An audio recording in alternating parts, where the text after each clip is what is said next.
Masechet Nedarim Pei Aleph tells us that there's an interesting reason why the sons of rabbis are not rabbis. It says one of the reasons is because they do not make the blessing on Birkot Torah. They do not make careful to make the blessing before they learn Torah. The Gemara also tells us over there that the reason why the Beit HaMikdash was destroyed, the Gemara says that nobody knew the reason why, till HaKadosh Baruch Hu himself revealed the reason was because they did not make the blessing before learning the Torah, Birkot Torah. So obviously the question begs us, how could they not make a blessing on Birkot Torah? How could they learn without making a bracha on it?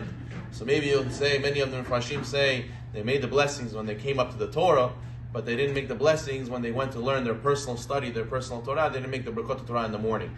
And the Bach explains, the Bain Hadash explains, this shows lack of value to the Torah.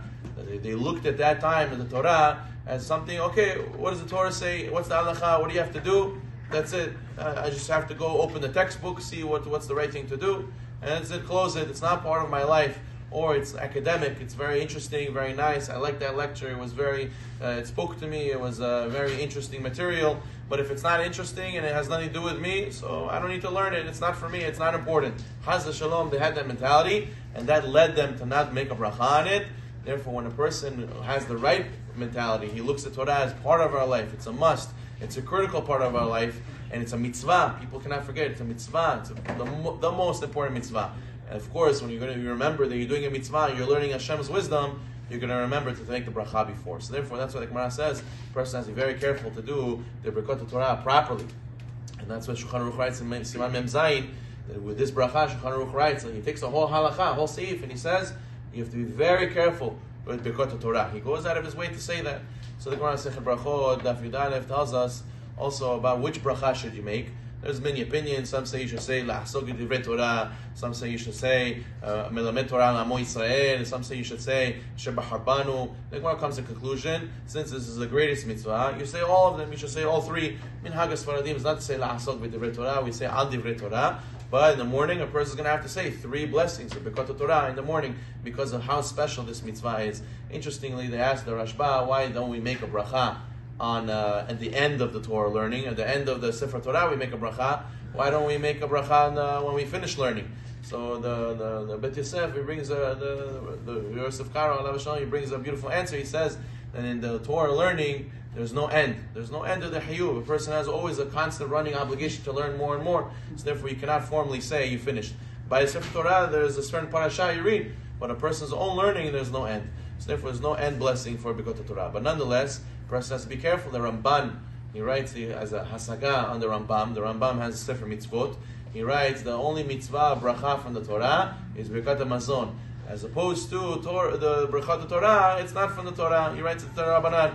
The Ramban argues. The Ramban says, what do you mean? It's a mitzvah from the Torah also to make Birkat Torah. As it says in the Masechet Brachot, Chaf Aleph, it says, when Moshe Rabbeinu said to them before Parashat Ha'azinu, he said, when I call out to Hashem's name, give greatness. So therefore, when we learn from this pasuk, then we have to say Birkot Torah before. So the Ramban writes the halacha that Birkot Torah is a mitzvah from the Torah.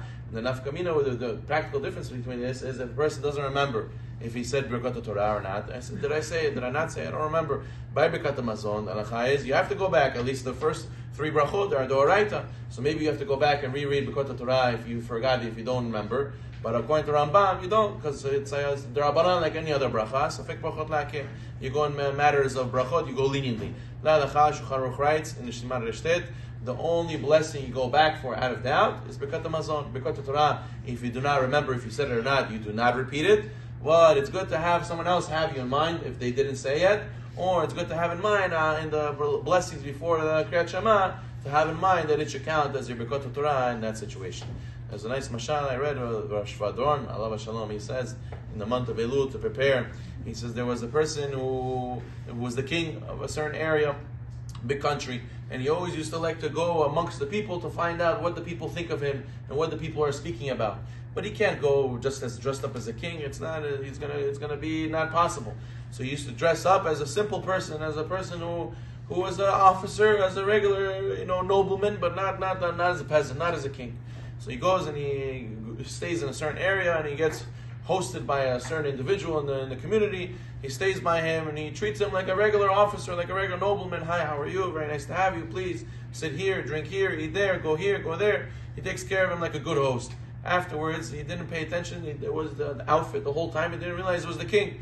Afterwards, he sees the king in his carriage passing by the city, and he looks at him and he says, this guy looks exactly like the guy who was in my house. And he realizes afterwards that he was hosting the king the whole time.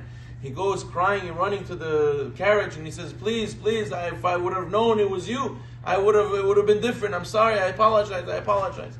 And the Rosh Hashanah says that this is exactly what happens to us every year.